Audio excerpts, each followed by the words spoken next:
Hi, welcome back to Motech Performance. I'm Mike, behind the camera is Rory. In this week's vlog, Alex goes to Starbucks.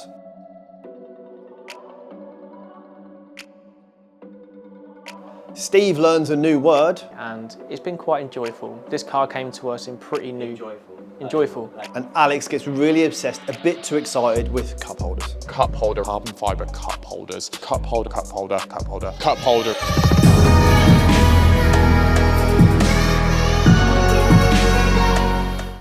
This week we have something rather special through the workshop. We've actually managed to get our hands on an M3 CS Touring.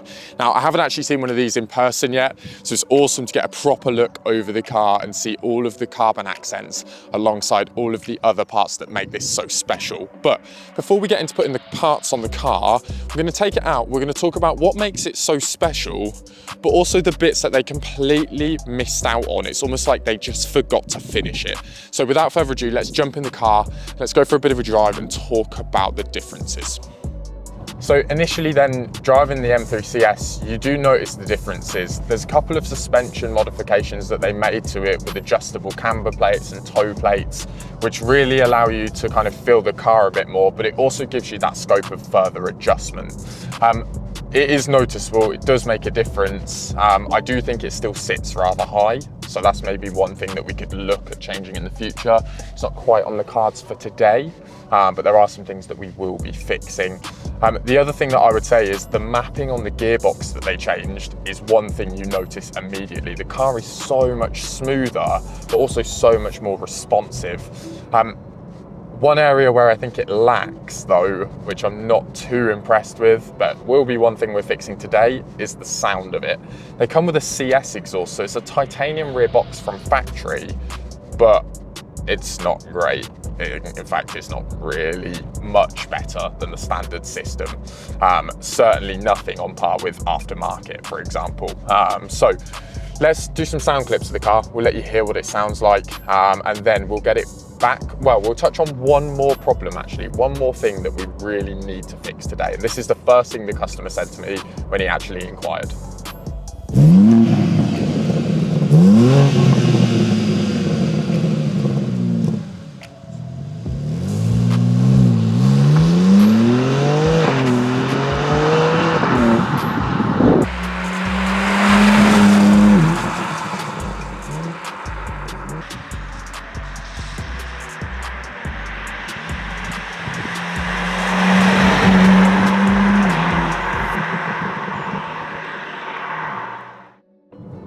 You've heard the sound clips then, and BMW have done a fantastic job in making such a great drive within this car.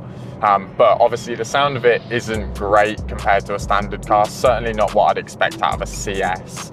But one thing we're going to touch on quickly is the biggest problem when they built the CS. Now obviously it's club sport, it's lightweight, but they have forgotten one crucial thing, and I'm going to show you what that is. So I would say this then is one of the biggest problems with the M3 Touring, and I'm going to show you exactly why inside the car.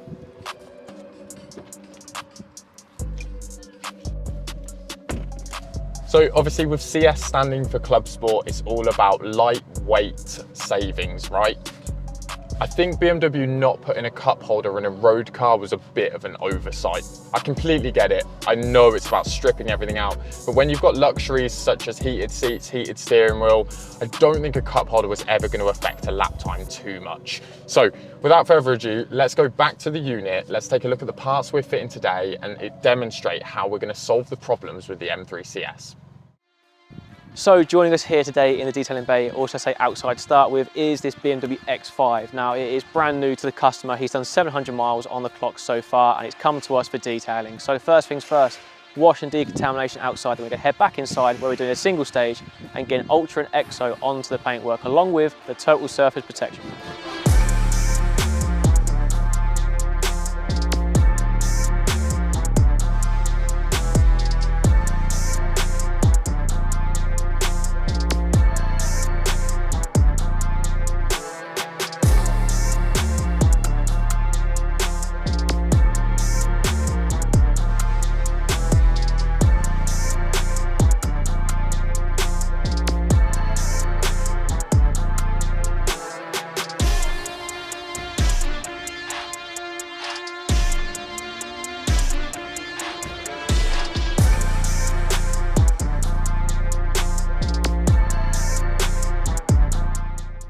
So we're at the end of the detail on this BMW X5, and to be fair, it's been quite enjoyable. Now the car came to us in pretty good condition. It's done 700 miles, so I'm not expecting any defects in there at all, but we found a few. So we've gone around the car, washed it outside as you've seen, we've brought it back inside, done a single stage to the whole exterior of the vehicle. All the paintwork has been prepped, ready for Chrysler and Ultra and XOV5. 9 years of warranty protection laid down on the paintwork and ready to hit the roads. We've also done the glass, the interior and the wheels and the plastics as well, also in the engine bay. So without further ado, let's have a look around the car and let us know what you think.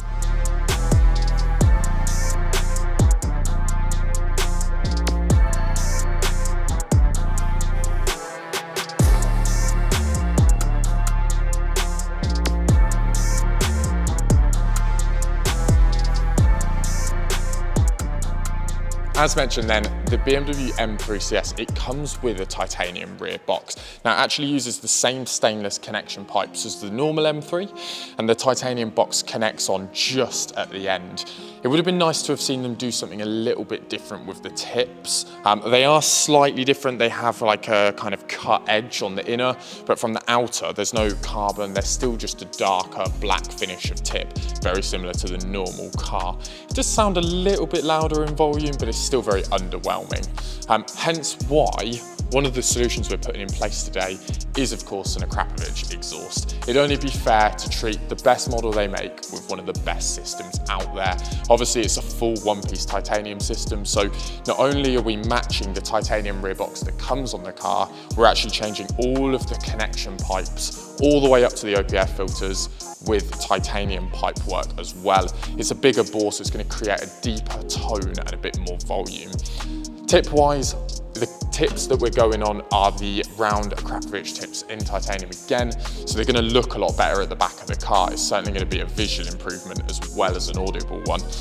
One of the big problems then that we touched on was the fact that there's nowhere to put a cup. Now there's a company called Vulcan Alpha, and they've made a limited run of carbon fiber cup holders, and they go in a very OEM style, so it goes in just over the CS arm kind of rest that there is in place. And they're a limited number part, but they have a cup holder and they also integrate over the USB-C charger. So it's a really cool part, really cool product, and it looks so much better in the car, and it's also so functional. Why BMW ever made a road car without a cup holder? Who knows? But let's get the parts on the car, let's have a listen to how the Acura sounds, and let's take a look at the cup holder. One thing to also mention that we're doing is a set of spacers. We're not going to change the suspension. Obviously BMW focused really hard on getting that CS suspension perfect, but we do just need to bring the wheels out a little bit. It's a little bit offensive as standard, to be honest. And the CS wheel is gorgeous. It's a really nice, fully forged wheel, but it's no good if it's lost in the arch. So let's get all the parts on the car and we'll pick up with it once it's done.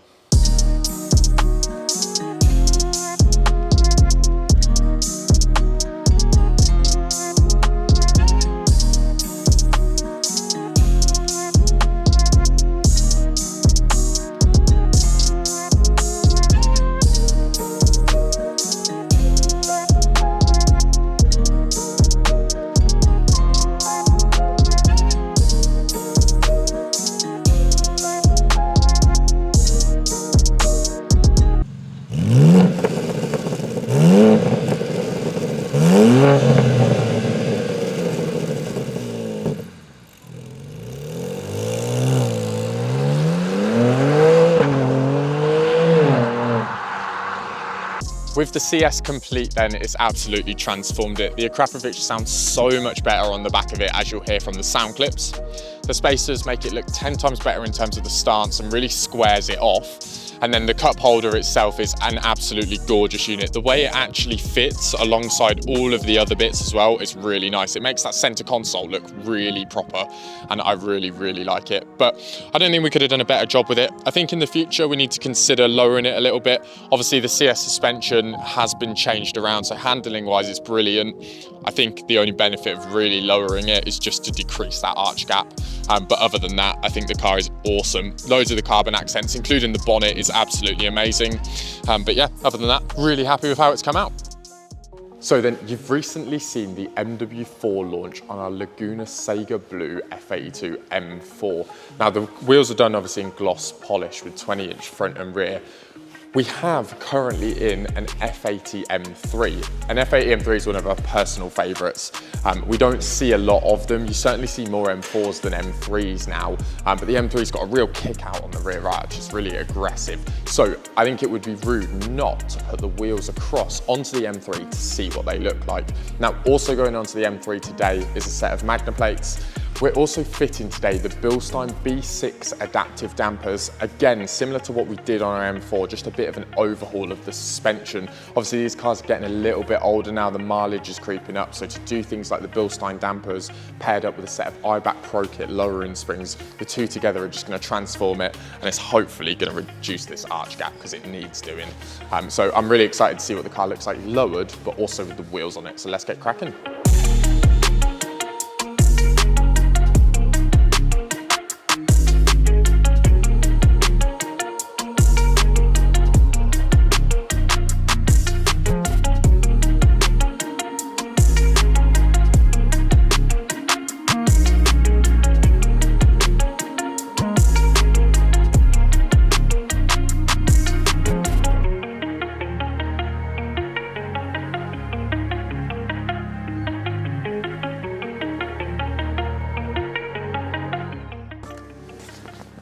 So then we've now finished the installation of the parts on the M3. With the Bilstein kit fully fitted to it and the IBAC springs, it's working as it should be now.